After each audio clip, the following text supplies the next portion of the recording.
السلام علیکم۔ ہمارے چینل اردو کرن کہانی میں خوش آمدید۔ تو چلیں آج کا نیا ناول شروع کرتے ہیں۔ سر آپ کیوں تکلیف کر رہے ہیں؟ ٹیم جا رہی ہے نا؟ آپ فکر نہ کریں، میں سب سنبھال لوں گا۔ فیضان ملک کے جونیئر کو بہت عجیب سا محسوس ہو رہا تھا، کیونکہ آج تک وہ کبھی بھی چھوٹے موٹے مشنوں پر ان کے ساتھ نہ گیا تھا، مگر آج یہ مشن اس کی زندگی کا سب سے بڑا مشن تھا، جسے وہ جونیئر چھوٹا سمجھ رہا تھا۔ وہ اس مشن کو پورا کرنے کے ساتھ ساتھ اپنی زندگی کی کمیاں بھی ختم کرنے کے لیے جا رہا تھا، کیونکہ اس کی زندگی میں بہت خالی پن تھا اور وہ اس خلا کو کسی مہربان کے سہارے سے بھرنا چاہتا تھا۔ حالانکہ وہ اچھی طرح سے جانتا تھا کہ جہاں وہ جا رہا ہے وہاں پر اسے کوئی بھی ہمدرد نہ ملے گا، مگر پھر بھی وہ جان بوجھ کر وہ خود کو اذیت دیے جا رہا تھا۔ وہ پچھلے 1 سال سے ایک ایسی اذیت سے گزر رہا تھا کہ اس کی اذیت کسی طور بھی ختم ہونے کا نام ہی نہ لے رہی تھی۔ اس سال کے شروع کے مہینوں میں تو وہ بالکل ہی دنیا سے بیگانہ ہو کر رہ گیا، مگر پھر آہستہ آہستہ خود کو سنبھالنے لگا، کیونکہ وہ ایک عام انسان نہ تھا بلکہ ایک سیکرٹ ایجنٹ تھا جس کے پیچھے پوری ایک ٹیم کام کر رہی تھی۔ آج وہ معاشرے کے اس ناسور کو جڑ سے اکھاڑ پھینکنے کے لیے جا رہے تھے جس نے سارے معاشرے میں ہی تباہی پھیلا رکھی تھی، کیونکہ آج وہ شہر کے مشہور کوٹھے پر جانے والے تھے۔ حالانکہ بظاہر تو اس کوٹھے پر صرف ناچ گانا ہی ہوتا تھا، مگر اسے خفیہ طور پر اطلاع ہوئی تھی کہ وہاں پر جسم فروشی کا دھندا بھی چلایا جا رہا ہے، جو معاشرے کے نوجوانوں کو تباہی کی طرف لا رہا تھا۔ اسی لیے ہی آج اس نے اپنی ٹیم کے ساتھ اسی کوٹھے پر جانا تھا، کیونکہ وہ یہ نہ جانتا تھا کہ وہ وہاں جا کر بالکل دوسرے مردوں کی طرح ہو جائے گا، جو نامحرم عورتوں کو دیکھنے کے لیے روز روز ہی کوٹھے کا رخ کر جاتے ہیں۔ نہیں ندیم، میں خود جاؤں گا، میں اتنا بڑا کام ٹیم پر نہیں چھوڑ سکتا، وہ مصروف سے انداز میں کہتا ہوا موبائل پر کسی کا نمبر ڈائل کرنے لگا، کیونکہ اس نے سارے انتظامات بھی تو کروانے تھے۔ وہ چاہتا تھا کہ اس کے مشن کے بارے میں کسی کو بھنک تک نہ پڑے۔ ندیم جو اس کا جونیئر تھا غور سے اسے دیکھ رہا تھا، وہ بھی سمجھنے کی کوشش کر رہا تھا کہ آخر اس کے سر کو کیا ہو گیا ہے، وہ کیوں ایسی گندی جگہ پر جانے کے لیے تیار کھڑا ہے، کیونکہ وہ تو اپنے سر کو بظاہر طور پر بالکل صحیح سمجھتا تھا، حالانکہ وہ اندر سے ٹوٹا ہوا انسان تھا جس نے اپنے دل کے ایک ایک ٹکڑے کو جوڑا تھا۔ ندیم اب وہیں پر کھڑا اس کا انتظار کر رہا تھا کہ وہ اپنی بات ختم کرے اور اسے آرڈر دے کے اسے کیا کرنا ہے، مگر ابھی تک اس کی کال ختم نہ ہوئی۔ وہ فون کان سے لگائے نہ جانے کس سے بات کیے جا رہا تھا۔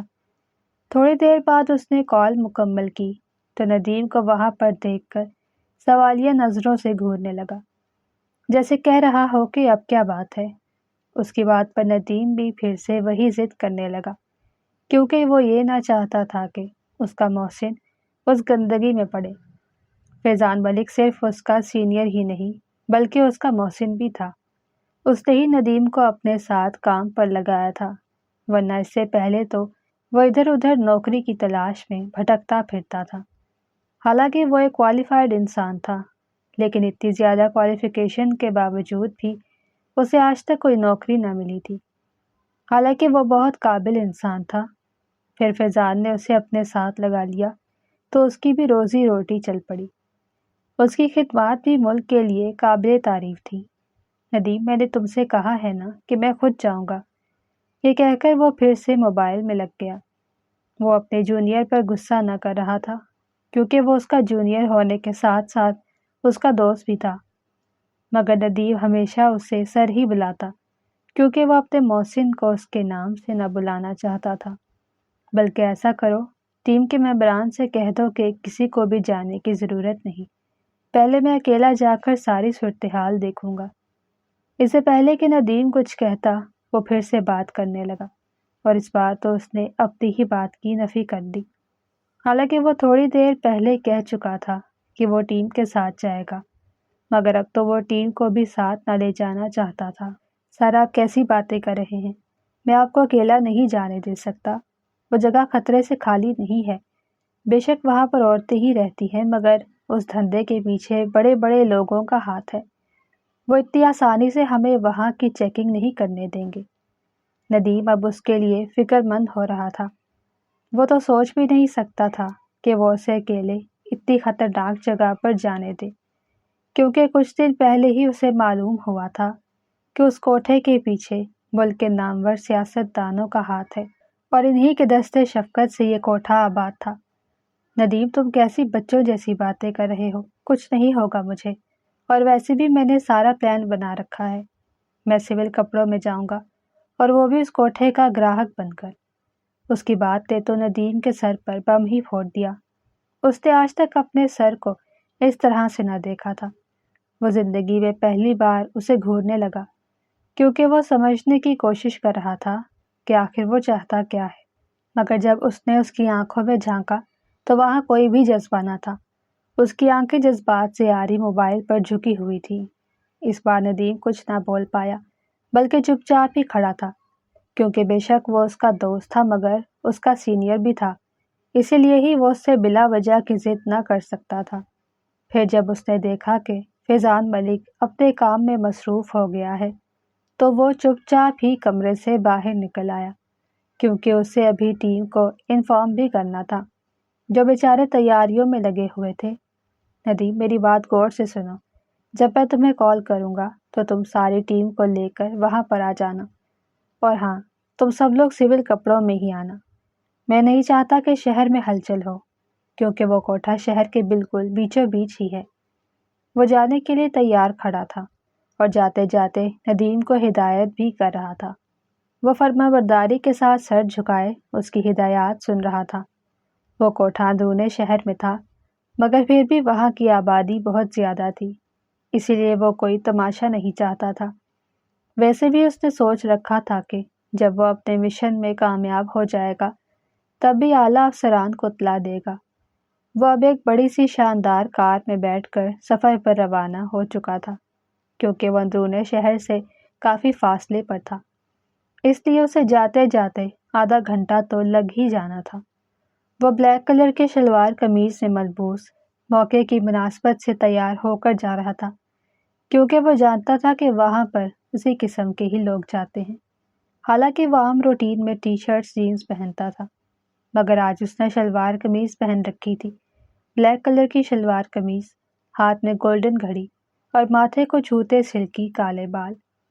وہ واقعی میں کوئی ہیرو لگ رہا تھا، مگر اس ہیرو کا دل بری طرح سے اجڑا ہوا تھا، کیونکہ اس نے زندگی میں ایک مرتبہ دل لگانے کی غلطی کی تھی اور اس میں وہ ناکام رہا تھا۔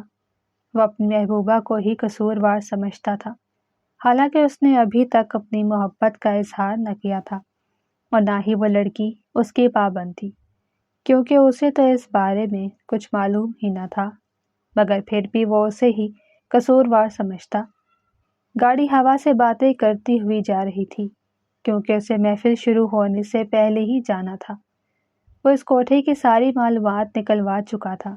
وہ جانتا تھا کہ یہاں پر محفل شام کے 7 بجے ہی شروع ہوتی ہے، 6:30 تو بج چکے تھے، اس لیے ہی وہ تیز رفتار کے ساتھ گاڑی چلا رہا تھا، کیونکہ وہ محفل سے بھی ذرا پہلے پہنچنا چاہتا تھا تاکہ وہاں کی ساری صورتحال جان سکے۔ کچھ دیر میں وہ اسی کوٹھے کے باہر کھڑا سوچ رہا تھا کہ اسے کس انداز سے اندر جانا چاہیے۔ حالانکہ وہ جانتا تھا کہ اس کوٹھے پر ہمیشہ بڑے بڑے امیر لوگ آتے تھے اور اسے بھی کسی چیز کی کمی نہ تھی، مگر اسے اس چیز کا تجربہ نہ تھا، اسی لیے ہی اب تک سوچ میں پڑا ہوا تھا۔ پھر دھیمی اور مضبوط چال کے ساتھ چلتا ہوا وہ کوٹھے کے اندر کی طرف جانے لگا۔ اندر پہنچ کر تو اس کی آنکھیں پھٹی کی پھٹی رہ گئیں، کیونکہ اس نے اپنی ساری زندگی میں ہی اس طرح کی جگہ کا منہ نہ دیکھا تھا، مگر آج یہاں کی رنگینیاں دیکھ کر تو وہ بھی ایک منٹ کے لیے ٹھہر گیا۔ بہت سی حسینائیں 16 سنگھار کیے ادھر سے ادھر گھوم رہی تھیں، اور کچھ منچلے بھی ان کے ساتھ بھنوروں کی طرح ادھر سے ادھر اڑ رہے تھے۔ وہ دھیمی چال چلتا ہوا اب کوٹھے کے بالکل بیچوں بیچ آ کھڑا ہوا اور ادھر ادھر کا جائزہ لینے لگا۔ ارے صاحب جی، آپ کیوں یہاں کھڑے ہیں؟ آئیے اندر چل کر آرام سے بیٹھ کر بات کرتے ہیں نا۔ ایک بھاری بھرکم عورت جو اپنے جسم پر ہر قسم کا ہی زیور لادے ہوئی تھی، اس کے سامنے کھڑی مسکراتے ہوئے کہہ رہی تھی، حالانکہ وہ اسے جانتی تک نہ تھی اور اس نے اسے زندگی میں پہلی مرتبہ ہی دیکھا تھا، مگر یہ اس کا کام تھا۔ آئے روز ہی اس کے کوٹھے پر نئے نئے مرد آتے رہتے، اسی لیے وہ اسے انہی کی طرح کا سمجھ رہی تھی، کیونکہ وہ بھی اسی کی طرح بھولی بھالی صورتوں کے ساتھ سب کو تکتے رہتے تھے۔ نہیں، مجھے کہیں نہیں جانا، میں یہیں پر ٹھیک ہوں۔ اور محفل کب تک شروع ہونی ہے؟ وہ گردن اکڑاتے ہوئے بولا، کیونکہ وہ کسی طور بھی یہ ظاہر نہ کرنا چاہتا تھا کہ وہ یہاں پہلی مرتبہ آ رہا ہے۔ صاحب جی، آپ تو ناراض ہی ہو گئے، ہم تو بس ویسے ہی آپ کے آرام کا خیال کر رہے تھے۔ آپ ایسا کریں کہ آپ یہیں پر ہی براجمان ہو جائیں، 10 منٹ کے اندر ہی محفل شروع ہونے والی ہے۔ وہ پروفیشنل انداز میں اسے ڈیل کرنے لگی، کیونکہ اس نے اس کے ساتھ سخت انداز سے بات کی تھی۔ وہ جانتا تھا کہ رانی بائی جیسی عورتوں کو اسی طرح سے ہی ہینڈل کرنا ہے۔ وہ آنے سے پہلے اس کی ساری معلومات نکلوا چکا تھا، اور اب وہ پہلی ملاقات میں اسے اچھے سے جان گیا تھا کہ وہ کس طرح کی عورت ہے۔ اس کے دم سے ہی یہ کوٹھا چل رہا تھا۔ اس نے نہ جانے کتنی معصوم لڑکیوں کو ان کی مرضی کے بغیر ہی یہاں پر رکھا ہوا تھا۔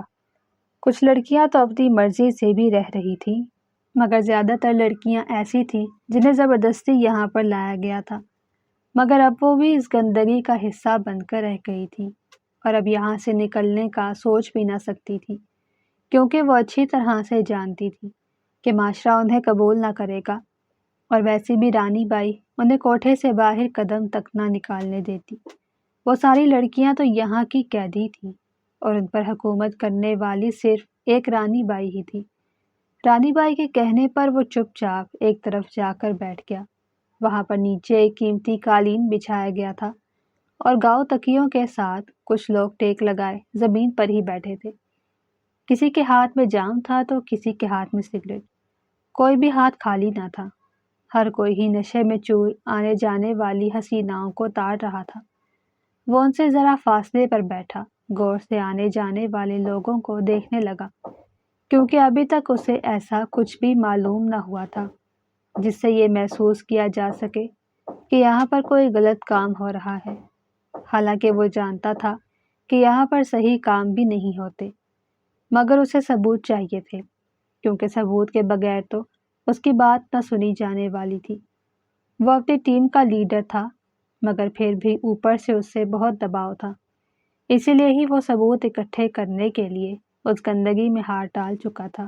بلیک شلوار قمیض میں ایک لڑکی بغیر دوپٹے کے وہاں سے گزری تو وہ اسے دور تک جاتا ہوا دیکھتا رہا، کیونکہ بلیک کلر سے اس کی یادیں جڑی ہوئی تھیں۔ حالانکہ وہ یادیں بہت الگ تھیں، مگر اب بھی جب کبھی وہ کسی لڑکی کو بلیک سوٹ میں دیکھتا تو اس کے سوئے ارمان پھر سے جاگنے لگتے۔ وہ ایک منٹ کے لیے ماضی کی یادوں میں کھو گیا۔ وہ گرلز کالج کے باہر کھڑا اپنی محبوبہ کا انتظار کر رہا تھا۔ اچانک سے وہ گیٹ سے باہر آتی دکھائی دی، کالے رنگ کے برقعے میں ملبوس، چہرے پر کالے رنگ کا نقاب اوڑھے۔ وہ دھیمی چال کے ساتھ چلتی آ رہی تھی۔ جب تک جا کر وہ اپنی وین میں نہ بیٹھ گئی، وہ تب تک ہی اسے گاڑی میں بیٹھا تکتا رہا۔ آج تک اس میں ہمت نہ آئی تھی کہ وہ اپنی محبت کا اظہار کر سکے، کیونکہ وہ اس کے حلیے کی وجہ سے ہی اب تک رکا ہوا تھا۔ وہ واقعی میں کوئی دیندار گھرانے کی معلوم ہوتی تھی، حالانکہ اس کے ساتھ کی لڑکیاں بغیر دوپٹے کے ہی کالج سے باہر نکل آتی، مگر وہ تو مکمل طور پر خود کو ڈھانپے ہوئے ہی باہر نکلتی۔ وہ پچھلے کئی ماہ سے اس کی محبت میں گرفتار تھا، حالانکہ آج تک اس نے اس کا چہرہ بھی نہ دیکھ رکھا تھا، مگر پھر بھی اس کی آنکھیں اسے اپنی گرفت میں لے چکی تھیں، اس لیے اس کی طرف کھینچا چلا جاتا تھا۔ جب وہ وین میں بیٹھ کر اپنے گھر کی طرف روانہ ہو گئی تو اس نے بھی گاڑی پیچھے موڑ دی، کیونکہ اب وہ اس کے گھر کا راستہ بھی جان چکا تھا۔ اسی لیے ہی اب وہ روز روز اس کا پیچھا نہ کیا کرتا، وہ تو بس اس کی ایک جھلک دیکھنے کے لیے ہی ہر روز اس کے کالج کے باہر آ جاتا۔ نقاب میں چھپا اس کا چہرہ اسے اپنا گرویدہ بنا چکا تھا۔ وہ بن دیکھے ہی اس کا دیوانہ ہوا جاتا تھا۔ اگلے ہی لمحے وہ ماضی کی یادوں سے نکل کر حال کی تلخیوں میں گم ہو گیا۔ اس نے تقریب کا جائزہ لیا تو اب وہاں پر لوگ بڑھ چکے تھے۔ کیونکہ محفل کا وقت ہو چکا تھا۔ اچانک سے اس کی نگاہ سامنے سے آتی ہوئی ایک لڑکی پر گئی جو گولڈن کلر کے لہنگے میں ملبوس اداؤں سے چلتی ہوئی انہی کی طرف آ رہی تھی۔ شاید آج اسی نے ہی ان منچلوں کو اپنی اداؤں سے بہلانا تھا۔ اچانک سے ایک میوزک بجا اور وہ میوزک کی تھاپ پر رقص کرنے لگی۔ 1 منٹ کے لیے تو وہ بھی اسے دیکھتا رہ گیا کیونکہ وہ واقعی میں ایک حسین و جمیل لڑکی تھی، مگر غور سے دیکھنے کے بعد اس نے رخ دوسری طرف پھیر لیا کیونکہ اسے تو کوئی اور ہی یاد آنے لگی تھی۔ وہ پھر سے کوٹھے میں بیٹھا آج سے چند ماہ پیچھے چلا گیا۔ وہ اپنی محبوبہ کی وین کا پیچھا کر رہا تھا کیونکہ آج وہ لڑکی اکیلی نہیں بلکہ 2-4 اور لڑکیاں بھی اس کے ساتھ وین میں بیٹھی تھیں۔ آج کالج میں کوئی فنکشن تھا، اسی لیے ہی وہ سب ایک ساتھ ریسٹورنٹ میں کھانا کھانے کے لیے جا رہی تھی۔ فنکشن اب ختم ہو چکا تھا مگر وہ اپنے گھروں کو نہ گئی۔ وہ ان کا پیچھا کرتے کرتے ایک ریسٹورنٹ کے باہر کھڑا تھا۔ وہ ساری لڑکیاں اتر کر ریسٹورنٹ کے اندر چلی گئیں۔ ان میں وہ نقاب والی لڑکی بھی تھی جس کا وہ دیوانہ ہوا جا رہا تھا۔ وہ بھی ان کے پیچھے پیچھے ریسٹورنٹ کے اندر تھوڑے فاصلے پر ہی ایک کرسی پر بیٹھ گیا۔ جیسے ہی وہ کرسی پر بیٹھا تو فوراً سے ویٹر اس کا آرڈر معلوم کرنے کے لیے آ گیا کیونکہ یہ ایک بہت بڑا ریسٹورنٹ تھا اور اس کی سروسز بھی بہت فاسٹ تھی۔ وہ تو یہاں پر کھانے پینے نہ آیا تھا مگر ویٹر کے پوچھنے پر اس نے بھی ایک بلیک کافی کا آرڈر دے دیا۔ پھر اس نے دیکھا کہ وہ لڑکیاں بھی بہت ساری چیزیں آرڈر کر رہی تھیں کیونکہ وہ تو یہاں پر شاید کوئی سیلیبریشن کرنے آئی تھی، مگر ابھی تک اسے معلوم نہ ہوا تھا کہ وہ یہاں کس چیز کی سیلیبریشن کرنے آئی ہیں۔ یہ بات بھی اسے 2 منٹ میں ہی سمجھ آ گئی کیونکہ سب لڑکیاں اسی نقاب والی لڑکی کو مبارکباد دے رہی تھیں اور ہر طرف ہی سالگرہ مبارک کی صدائیں گونج رہی تھیں۔ آج اس کی محبوبہ کی سالگرہ تھی اور وہ اس بارے میں کچھ جانتا ہی نہ تھا۔ وہ تو فاصلے پر بیٹھا اس کی سالگرہ کا دن منا رہا تھا۔ اچانک سے اس کا دل بھی مچلنے لگا۔ اس کا دل چاہ رہا تھا کہ وہ بھی جا کر اسے سالگرہ وش کرے، مگر وہ کس حیثیت سے اس کے پاس جاتا؟ وہ تو اسے جانتی ہی نہ تھی، وہ بھی اس کا نام تک نہ جانتا تھا۔ وہ تو بس اس کی آنکھوں کا ہی دیوانہ تھا۔ پھر اس نے دیکھا کہ سب لڑکیاں اس لڑکی کو نقاب اتارنے کے لیے کہہ رہی تھی کیونکہ ابھی ابھی ہی ویٹر کھانا رکھ کر گیا تھا، مگر وہ لڑکی مسلسل انہیں منع کر رہی تھی اور کہہ رہی تھی کہ میں نقاب کے اندر سے ہی کھا لوں گی۔ حالانکہ فیضان ملک کو اس کی آواز نہ آ رہی تھی مگر پھر بھی وہ اچھی طرح سے سمجھ گیا تھا۔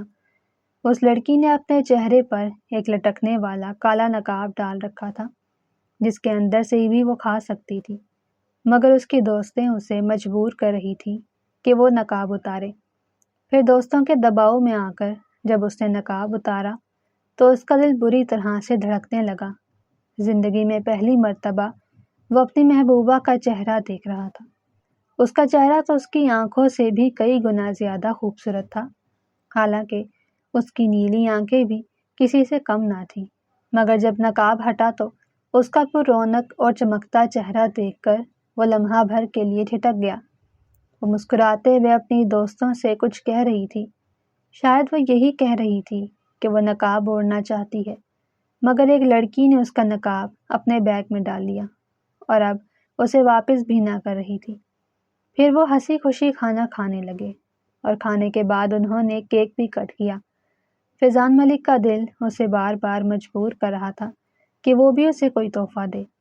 اچانک سے اسے خیال آیا کہ اس کی جیب میں تو پہلے سے ہی انگوٹھی موجود ہے۔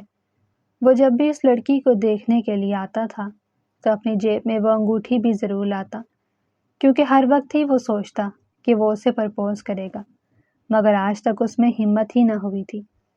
آج اس نے سوچا کہ وہ بنا اپنی شناخت کروائے اس تک وہ انگوٹھی پہنچا دے۔ پھر اس نے اپنی جیب سے پین اور نوٹ پیڈ نکالا۔ یہ بھی اس کی ضرورت کی چیزیں تھیں جو ہر وقت ہی اس کی کوٹ کی جیب میں موجود رہتی۔ Happy birthday angel. وہ اب پین سے نوٹ پیڈ پر الفاظ گھسیٹ رہا تھا۔ اسے اس لڑکی کا نام معلوم نہ تھا، اسی لیے ہی اینجل لکھ دیا کیونکہ واقعی میں وہ اسے کسی فرشتے کی طرح معصوم لگتی تھی۔ پھر اس نے نوٹ پیڈ کی چھوٹی سی کاپی سے وہ ورق پھاڑا اور اس میں انگوٹھی کی ڈبیا کو لپیٹ دیا۔ اب وہ یہی سوچ رہا تھا کہ آخر وہ اپنا تحفہ اس تک کیسے پہنچائے، کیونکہ وہ خود اس کے سامنے نہ جانا چاہتا تھا۔ پھر اس نے کچھ سوچ کر ایک ویٹر کو ہاتھ کے اشارے سے اپنی طرف بلایا اور کافی کا بل دینے لگا، مگر اس نے جب ویٹر کو 5,000 کا نوٹ پکڑایا تو وہ سوالیہ نظروں سے اس کی طرف دیکھنے لگا، کیونکہ کافی کا بل تو بہت کم تھا۔ سر میں ابھی چینج لا کر آپ کو دیتا ہوں۔ وہ یہ کہہ کر مڑا ہی تھا کہ فیضان نے اسے پیچھے سے آواز دی۔ فیضان کے بلانے پر وہ جو 2 قدم ہی آگے گیا تھا واپس لوٹ آیا۔ یہ پیسے تم اپنے پاس ہی رکھو، بس میرا ایک چھوٹا سا کام کر دو۔ وہ ویٹر سے اپنا کام لینا چاہ رہا تھا، کیونکہ اس نے یہی سوچا تھا کہ وہ اس ویٹر کے ذریعے ہی اپنی محبوبہ تک برتھ ڈے کا گفٹ پہنچا دے گا۔ ویٹر اب فرما برداری سے ہاتھ باندھے اس کے سامنے کھڑا تھا، کیونکہ وہ ایک غریب لڑکا تھا اور 5,000 دیکھ کر تو اس کی آنکھیں ہی چمک اٹھی تھیں۔ تمہیں بس یہ سامنے بیٹھی گرین کلر کے کپڑوں میں ملبوس لڑکی تک پہنچانا ہے۔ وہ اب انگوٹھی اس کے حوالے کر چکا تھا۔ وہ ویٹر نہ جانتا تھا کہ اس ریپر کے اندر کیا لپٹا ہوا ہے، مگر پھر بھی اسے فوراً سے تھام چکا تھا، کیونکہ اسے صرف پیسوں سے ہی مطلب تھا۔ ویٹر وہاں سے جا چکا تھا، مگر فیضان ابھی تک وہیں پر بیٹھا تھا، کیونکہ وہ یہ تسلی کر کے ہی وہاں سے جانا چاہتا تھا کہ اس کا تحفہ اس کی محبوبہ کے پاس پہنچ گیا ہے۔ وہ اب اس انتظار میں تھا کہ وہ کیا رد عمل دیتی ہے۔ اس نے ویٹر سے یہ بھی کہہ دیا تھا کہ وہ بالکل بھی اسے یہ محسوس نہ ہونے دے کہ یہ کس نے بھیجا ہے۔ وہ بھی ایک سمجھدار لڑکا تھا، اس کی ساری بات سمجھ کر ہی یہاں سے گیا۔ اب وہ اس لڑکی کو اس کا تحفہ تھما چکا تھا اور اس کی طرف سے دی گئی ہدایات پر بھی عمل کر چکا تھا۔ فیضان نے اسے سمجھایا تھا کہ وہ کہہ دے کہ یہ تحفہ بھیجنے والا وہاں سے جا چکا ہے۔ وہ لڑکی عجیب نگاہوں سے ویٹر کو دیکھ رہی تھی اور تحفہ لینے سے انکار کر رہی تھی، مگر ویٹر نے بھی کہہ دیا کہ وہ کچھ نہیں کر سکتا، کیونکہ تحفہ دینے والا اب یہاں پر موجود نہیں، تو مجبوراً اس لڑکی کو وہ لینا ہی پڑا۔ پھر اس نے دیکھے بغیر ہی اسے اپنے پرس میں ڈال دیا۔ جب فیضان کو تسلی ہو گئی کہ اس کا گفٹ اس کی محبت تک پہنچ چکا ہے تو وہ ریسٹورنٹ سے باہر نکل گیا۔ جب اسے ہوش آیا تو اس نے خود کو کوٹھے پر موجود پایا۔ حالانکہ وہ اپنے پورے ہوش و حواس میں تھا، مگر وہ ماضی کی یادوں میں ایسا کھویا ہوا تھا کہ اسے یہ بھی یاد نہ رہا تھا کہ آخر وہ کہاں پر بیٹھا ہوا ہے۔ پھر وہ کچھ سوچ کر وہاں سے اٹھ گیا، کیونکہ وہ یہاں محفل دیکھنے کے لیے نہیں بلکہ تفتیش کے لیے آیا تھا۔ محفل اپنے زور و شور پر جاری تھی، مگر اب بھی لوگ اندر سے باہر اور باہر سے اندر آ جا رہے تھے۔ وہ بھی چلتا چلتا اس بڑے سے ہال سے باہر نکل گیا۔ ہر طرف کمرے ہی کمرے تھے اور کمروں کے درمیان میں ایک لمبی راہداری بنائی گئی تھی۔ وہ اب اس راہداری میں چلتا جا رہا تھا۔ اچانک سے اس کے کانوں سے ایک آواز ٹکرائی۔ وہ آواز اتنی دھیمی تھی کہ اسے بڑی مشکل سے سنائی دی۔ وہ جو کوئی بھی تھی بند دروازے سے کہہ رہی تھی کہ خدا کا واسطہ میری مدد کرو، کوئی ہے یہاں؟ وہ رندھی ہوئی آواز کے ساتھ باہر کھڑے فیضان سے مدد طلب کر رہی تھی، حالانکہ وہ یہ نہ جانتی تھی کہ باہر کون موجود ہے۔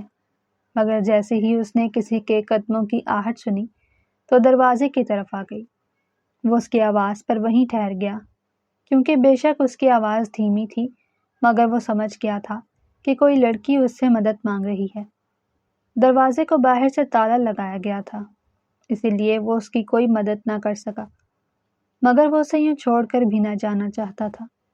اچانک سے اس کے ذہن میں ایک خیال آیا، کیوں نہ وہ اس لڑکی کو مہرہ بنا کر ہی اس کوٹھے کی اینٹ سے اینٹ بجا دے، کیونکہ اسے کسی ثبوت کی ضرورت تھی اور اب ایک جیتا جاگتا ثبوت اس کے ہاتھ لگ چکا تھا۔ اس نے سوچا کہ وہ اس لڑکی کو کوٹھے سے خرید کر جائے گا اور بعد میں اسے اسی کوٹھے کے خلاف استعمال کرے گا، کیونکہ وہ سمجھ رہا تھا کہ یہ لڑکی کوٹھے پر رہ رہی ہے اور اسے یہاں کی تمام سرگرمیاں معلوم ہوں گی۔ حالانکہ وہ بیچاری تو آج ہی لائی گئی تھی۔ وہ بنا کوئی جواب دیے وہاں سے واپس آ چکا تھا۔ وہ پھر سے اسی محفل میں بیٹھا یہی سوچ رہا تھا کہ اب اس نے کیا کرنا ہے۔ اس کا دماغ تیزی سے کام کر رہا تھا۔ محفل اب ختم ہونے کو تھی اور لوگ بھی اکا دکا رہ گئے تھے، مگر وہ ابھی تک موجود تھا، کیونکہ وہ تو محفل کے مکمل طور پر ختم ہونے کا انتظار کر رہا تھا۔ تاکہ رانی بائی سے اس لڑکی کے بارے میں بات کر سکے۔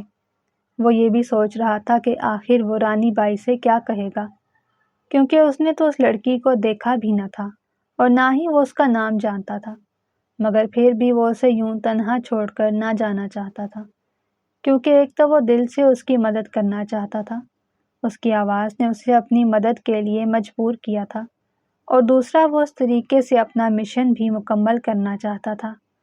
اب محفل مکمل طور پر ختم ہو چکی تھی اور اس کے سوا وہاں پر کوئی بھی موجود نہ تھا۔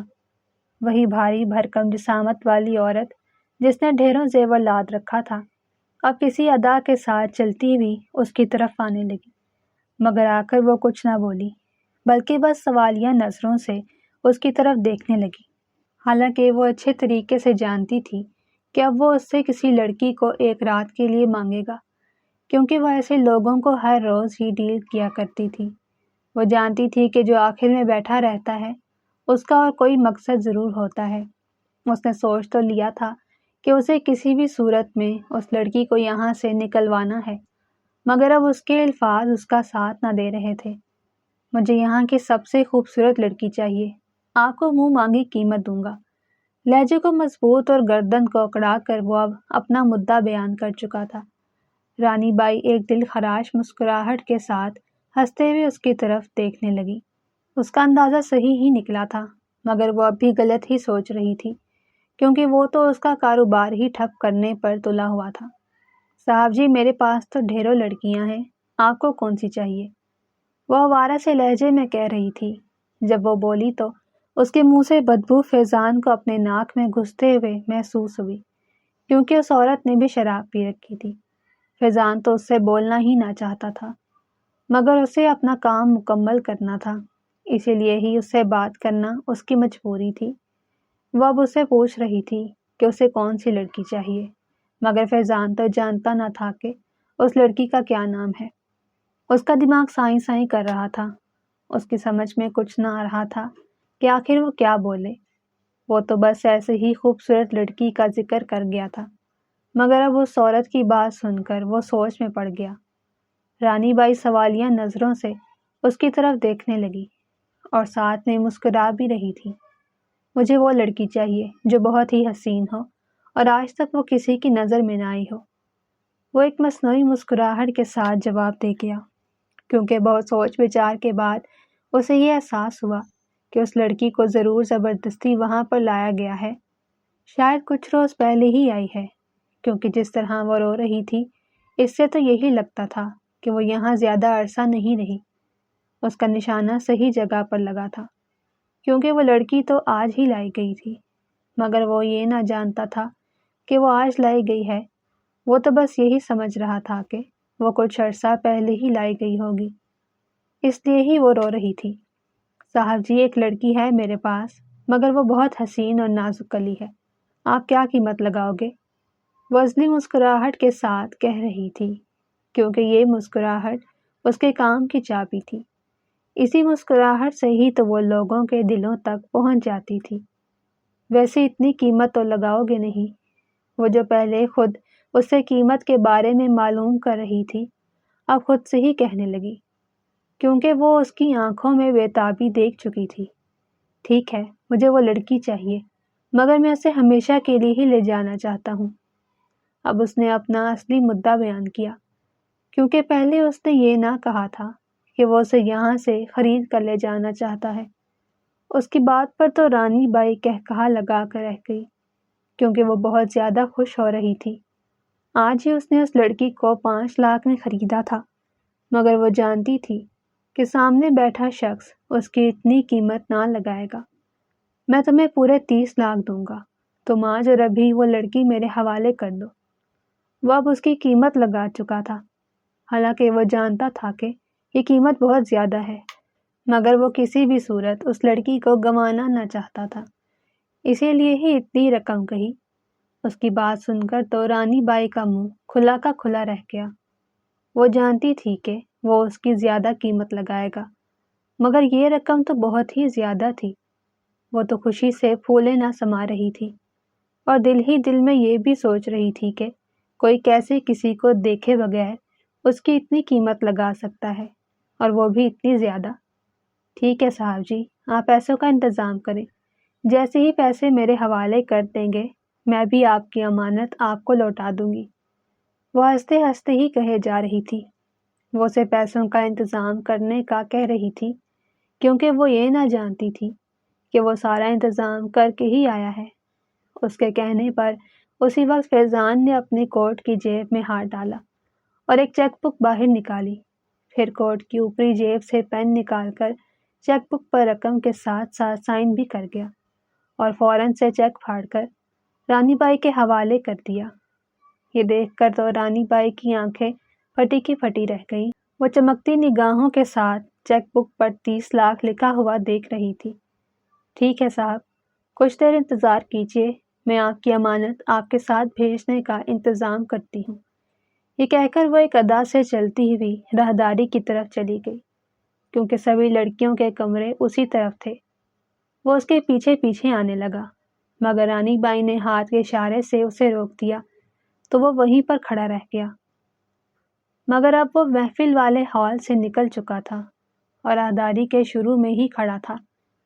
پھر اس نے دیکھا کہ وہ اسی لڑکی کے کمرے کا دروازہ چابی سے کھول رہی ہے، کیونکہ اس کے ہاتھ میں ہر وقت چابیوں کا ایک بڑا سا گچھا بھی ہوتا تھا۔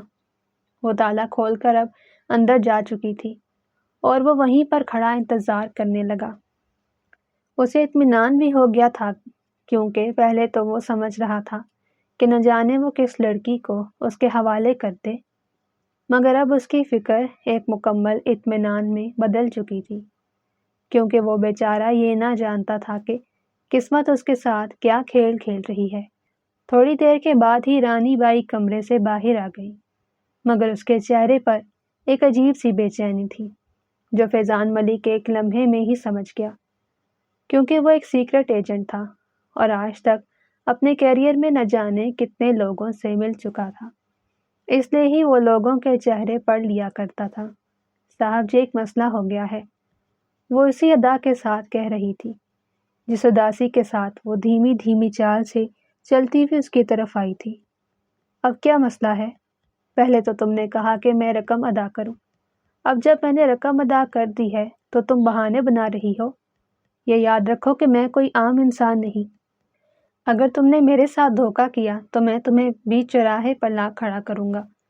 وہ غصے سے پاگل ہو رہا تھا، کیونکہ وہ رقم بھی عطا کر چکا تھا اور سب سے بڑی بات وہ اس لڑکی کو یہاں پر چھوڑ کر نہ جانا چاہتا تھا جس کا اس نے چہرہ ہی نہ دیکھا تھا۔ وہ تو سمجھ رہا تھا کہ رانی بائی اب کوئی بہانہ بنا رہی ہے، مگر وہ بیچاری تو سچ میں ہی پریشان ہو رہی تھی، کیونکہ وہ لڑکی اندر بے ہوش پڑی تھی۔ نہیں نہیں صاحب جی، آپ غلط سمجھ رہے ہیں، ایسی کوئی بات نہیں۔ بات دراصل یہ ہے کہ وہ لڑکی بے ہوش ہو گئی ہے اور ہوش میں بھی نہیں آ رہی، اسی لیے ہی میں پریشان ہوں کہ میں اب کیسے اسے آپ کے ساتھ بھیجوں، آپ اسے کیسے لے کر جائیں گے؟ وہ بیچاری ہڑبڑاہٹ کے ساتھ اسے سمجھانے لگی، کیونکہ اس کی ناک پر غصہ وہ اچھی طرح سے دیکھ چکی تھی اور اس کے اس طرح بات کرنے سے وہ ڈر بھی گئی تھی۔ بے شک وہ ایک بہت بڑی رقاصہ تھی اور اس کوٹھے کی مالکن بھی، مگر وہ تھی تو ایک عورت ہی، اور عورت ہمیشہ ہی مرد سے ڈرتی ہے، چاہے وہ جس بھی رتبے تک پہنچ جائے۔ وہ تو ویسے ہی ایک رقاصہ تھی جو اپنی حیثیت اچھی طرح سے جانتی تھی، کیونکہ لوگ اسے استعمال کرنے کے بعد وہاں سے چلے جایا کرتے تھے۔ آج تک کسی نے بھی اسے دل کا سکون نہ دیا۔ اس بیچاری کی بھی ایک لمبی کہانی تھی۔ وہ آج سے 30 سال پہلے اس کوٹھے پر لائی گئی تھی اور پھر یہیں کی ہو کر رہ گئی، مگر اس کی غلطی یہ تھی کہ جب وہ آزاد ہوئی تو وہ کوٹھے سے نہ گئی، بلکہ اسی کوٹھے کی بھاگ دوڑ سنبھال لی۔ وہ جب اس کوٹھے پر لائی گئی تھی تو اس وقت اس کی عمر محض 18 سال تھی، اور اس وقت اس کوٹھے پر پائل بائی کا راج تھا جو ایک عمر رسیدہ عورت تھی۔ رانی بائی پورے 20 سال اس کوٹھے پر قید رہی اور پائل بائی کے اشاروں پر ناچتی رہی، مگر جب 20 سال بعد پائل بائی کی طبیعت خراب ہوئی تو اس نے اس کوٹھے کو رانی بائی کے حوالے کر دیا، کیونکہ وہ سب سے پرانی لڑکی تھی اور پائل بائی بھی اچھی طرح سے سمجھتی تھی کہ اب وہ یہ کوٹھا چھوڑ کر نہیں جا سکتی۔ اس کے کہنے پر رانی بائی نے بھی کوٹھے کا چارج سنبھال لیا اور پائل بائی کے اس دنیا سے چلے جانے کے بعد وہ اپنے کام پر لگی رہی۔ اب حال یہاں تک پہنچ چکا تھا کہ وہ خود اس کوٹھے کی مالکن تھی اور اس نے کتنی لڑکیوں کو قید کر رکھا تھا، حالانکہ اس کے اپنے ساتھ ہی برا ہوا تھا، مگر پھر بھی اسے کسی کا احساس نہ تھا، کیونکہ وہ ہر وقت ہی یہی سوچتی رہتی کہ میری مدد کسی نے نہیں کی تو میں کیوں کسی کی مدد کروں؟ یہ کوئی بڑا مسئلہ نہیں ہے، میں اسے ایسے ہی اپنے ساتھ لے جاؤں گا، تم بس اسے بھیجنے کی تیاری کرو۔ وہ جو ابھی غصے سے پاگل ہو رہا تھا اب کچھ اطمینان میں آ گیا، کیونکہ اسے رانی بائی کی بات سمجھ آ گئی تھی۔ اس کی بات پر رانی بائی پھر سے اسی کمرے کی طرف چل دی، حالانکہ اسے کوئی تیاری نہ کرنی تھی، مگر پھر بھی وہ اس کے کہنے پر اندر چلی گئی۔ اس نے سوچا کہ چل کر لڑکی کی کچھ حالت ہی سدھار لے، حالانکہ وہ ایک خوبصورت دوشیزہ تھی، مگر ایک دن اور رات کی قید نے ہی اسے ادموا کر دیا۔ اس کی خوبصورتی بھی ماند پڑنے لگی۔ 10 منٹ کے بعد وہ کمرے کے دروازے پر کھڑی اسے اندر آنے کا اشارہ کر رہی تھی۔ وہ بھی دھیمی چال چلتا ہوا اس کی طرف چل دیا، مگر جیسے ہی وہ اندر گیا تو ایک لڑکی جس کے اوپر ایک کالی چادر ڈلی ہوئی تھی بستر پر بے سدھ پڑی تھی۔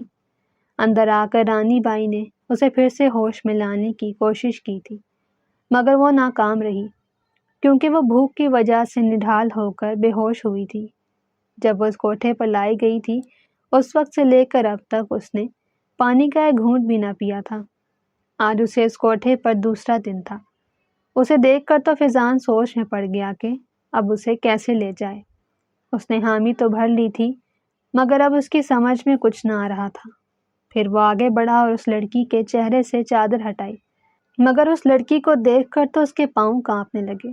اس کا دل بری طرح سے دھڑک رہا تھا۔ وہ اور کوئی نہیں بلکہ اس کی محبت تھی۔ فیضان نے آج تک یہ کبھی بھی نہیں سوچا تھا کہ اس کی محبت یوں اسے گندگی کے بازار میں ملے گی، اس کی گھبراہٹ رانی بائی بھی دیکھ چکی تھی، مگر کچھ بولی نہیں، کیونکہ یہ اس کا مسئلہ نہ تھا۔ وہ تو اسی بات سے ڈر رہی تھی کہ کہیں وہ اپنی رقم واپس لینے کا مطالبہ نہ کر دے، کیونکہ وہ یہ نہ جانتی تھی کہ وہ اس لڑکی کو کروڑوں میں بھی خرید سکتا ہے۔ پھر فیضان نے اس لڑکی کو اپنی باہوں میں بھر لیا اور تیز تیز قدموں کے ساتھ باہر آنے لگا۔ اب وہ کوٹھے سے باہر آ چکا تھا اور اپنی گاڑی کی پچھلی سیٹ پر اس لڑکی کو لٹانے کے بعد ڈرائیونگ سیٹ بھی سنبھال چکا تھا۔ وہ تیز تیز گاڑی چلاتا جا رہا تھا۔ اس کا دل بھی بری طرح سے دھڑک رہا تھا، اس کی آنکھیں نم ہو رہی تھیں۔ وہ اپنی محبت کو اب کچھ بھلانے لگا تھا، مگر آج اس کے جذبات پھر سے تازہ ہو گئے تھے۔ وہ تو اس لڑکی کو بڑا پاکیزہ سمجھتا تھا، کیونکہ وہ ہر وقت ہی نقاب میں رہتی تھی، مگر آج اسے اس کوٹھے پر دیکھ کر تو اس کا دل ہی ٹوٹ گیا۔ وہ یہی سمجھ رہا تھا کہ وہ لڑکی اس کوٹھے پر اپنی عزت گنوا چکی ہے، کیونکہ وہ یہ نہ جانتا تھا کہ وہ آج ہی لائی گئی ہے، حالانکہ اس نے اس کی مدد کی پکار بھی سنی تھی، مگر پھر بھی نہ جانے اس کے بارے میں کیا کیا سوچے جا رہا تھا۔ وہ اب اسے اپنے فارم ہاؤس پر لا چکا تھا۔ اس نے کسی بھی ٹیم ممبر کو اس بارے میں کچھ نہ بتایا اور نہ ہی کسی نے اس سے رابطہ کیا، کیونکہ وہ اپنی ٹیم کا سینئر تھا اور کوئی بھی اس سے کچھ نہ پوچھ سکتا تھا۔ رات گہری ہو چکی تھی اور وہ اپنے فارم ہاؤس کے ماسٹر بیڈ روم میں کھڑا اس لڑکی کے چہرے کو غور سے دیکھ رہا تھا۔ بار بار ہی اس کی آنکھیں نم ہو رہی تھیں، کیونکہ وہ سمجھ رہا تھا کہ اب وہ اپنی محبت کو کبھی بھی حاصل نہیں کر پائے گا۔ وہ ایک استعمال شدہ لڑکی کے ساتھ زندگی نہیں گزارنا چاہتا تھا۔ پھر کچھ سوچ کر کمرے سے باہر نکل آیا۔ وہ لڑکی اب بھی اسی کے فارم ہاؤس کے ماسٹر بیڈ پر بے ہوش پڑی تھی۔ وہ ڈاکٹر کو کال ملا چکا تھا۔ 10 منٹ کے اندر ہی ڈاکٹر آیا اور اسے ٹریٹ کر کے چلا گیا۔ جاتے جاتے ڈاکٹر نے یہ بھی کہا کہ وہ کچھ دیر میں ہی ہوش میں آ جائے گی، کیونکہ وہ اسے ڈرپ لگا کر گیا تھا۔ بالکل ایسا ہی ہوا۔ جب وہ 1 گھنٹے کے بعد اس کمرے میں گیا تو وہ زمین پر بیٹھی گھٹنوں میں سر دیے آنسو بہا رہی تھی، کیونکہ اسے تو کچھ معلوم ہی نہ تھا کہ وہ یہاں تک کیسے پہنچی۔ جیسے ہی اس نے فیضان کو وہاں پر دیکھا تو مزید سمٹ کر بیٹھ گئی۔ اس کا دل بری طرح سے دھڑک رہا تھا۔ اسے ڈر لگ رہا تھا کہ اب اس کی عزت لوٹی جائے گی، کیونکہ وہ تو بالکل ہی پاک دامن تھی۔ اس نے بس 1 رات اور 2 دن ہی کوٹھے پر گزارے تھے، اسی لیے ہی اب تک محفوظ رہی تھی۔ اس کی قسمت اچھی تھی کہ فیضان وہاں پر پہنچ چکا تھا۔ فیضان دکھ بھری نگاہوں کے ساتھ اس کی طرف دیکھ رہا تھا۔ اسے کچھ سمجھ نہ آ رہا تھا کہ آخر وہ کیا بولے۔ میں تو تمہیں بڑا پارسا سمجھتا تھا، مگر میں یہ نہ جانتا تھا کہ تم بھی ان بےہودہ لڑکیوں کی طرح ہوگی جو اپنی عزت کو یوں کوٹھوں پر نیلام کرتی ہیں۔ وہ غصے میں اتنے سخت الفاظ ادا کر چکا تھا، حالانکہ وہ جانتا تھا کہ وہ لڑکی کوٹھے سے نکلنا چاہتی تھی، مگر پھر بھی اس کا دماغ بار بار اسے ورگلا رہا تھا اور وہ اسے غلط سے غلط تر سمجھتا جا رہا تھا۔ فیضان کی بات پر وہ لڑکی بھی سوچ میں پڑ گئی کہ آخر وہ اسے کیسے جانتا ہے۔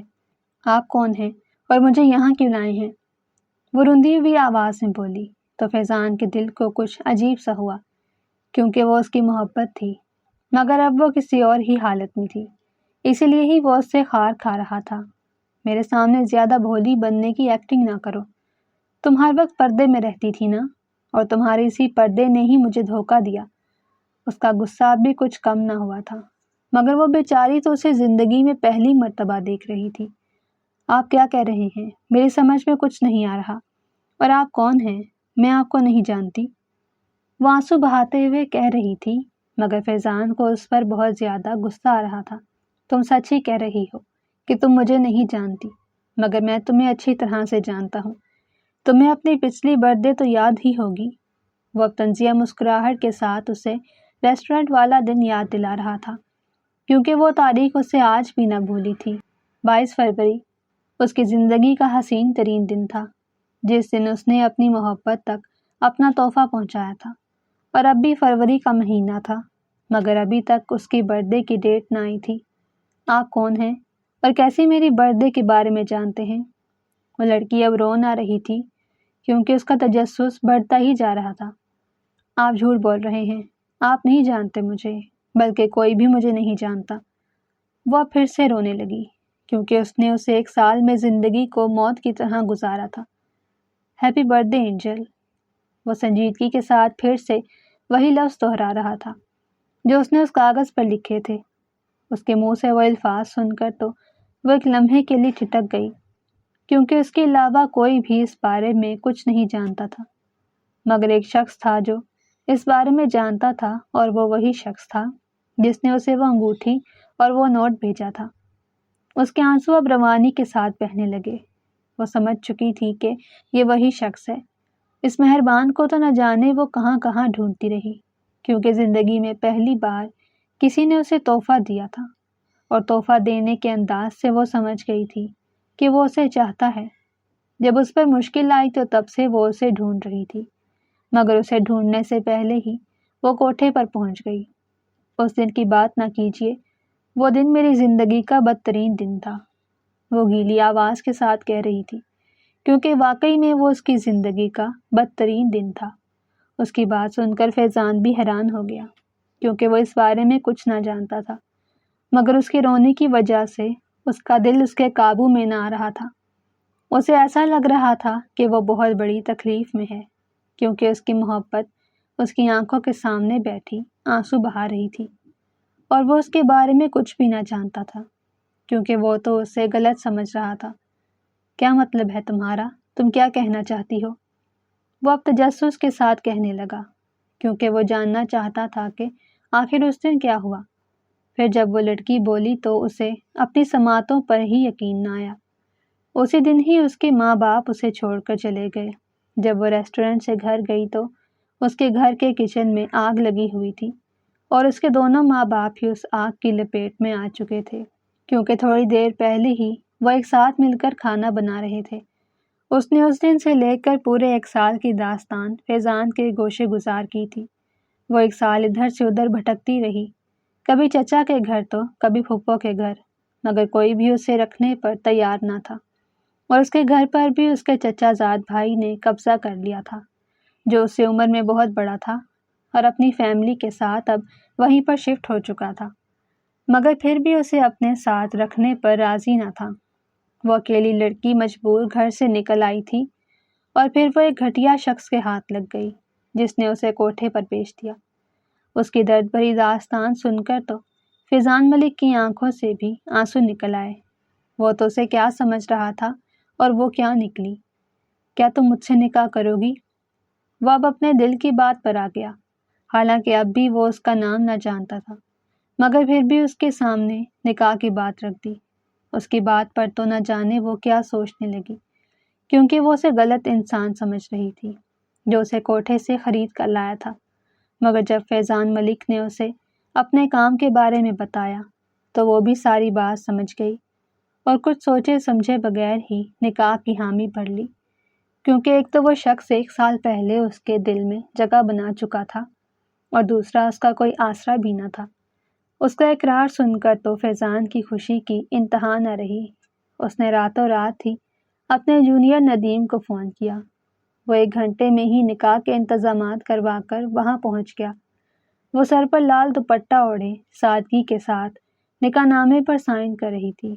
ایک مرتبہ بھی اس نے نہ سوچا کہ وہ کیا کر رہی ہے۔ فیضان ملک تو خوشی سے پاگل ہوا جا رہا تھا۔ 1 سال بعد وہ اپنی محبت کو حاصل کر چکا تھا۔ فیضان نے زیادہ دھوم دھام کے ساتھ نکاح نہ کیا، کیونکہ وہ ابھی اس بارے میں کسی کو نہیں بتانا چاہتا تھا۔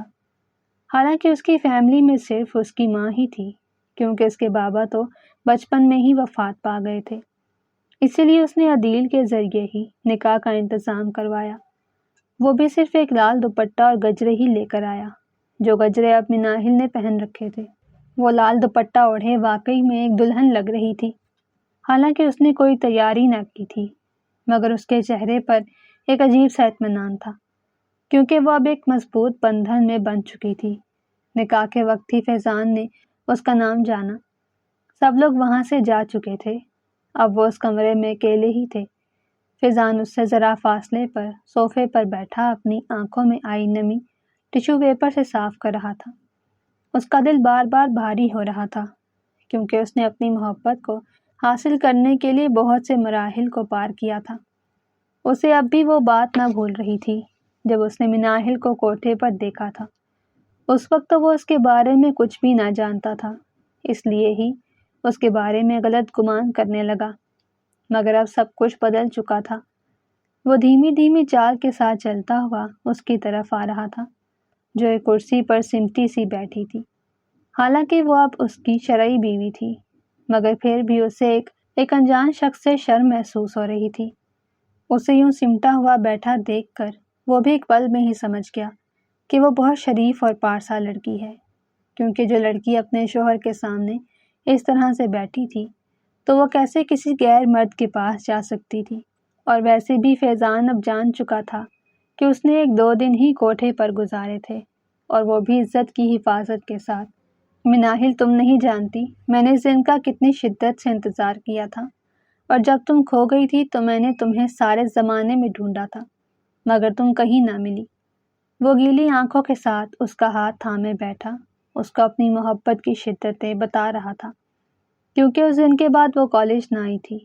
وہ اسے اس کے گھر بھی دیکھنے گیا، مگر وہ وہاں پر بھی موجود نہ تھی، کیونکہ اس وقت تو وہ اپنے چچا کے گھر رہ رہی تھی۔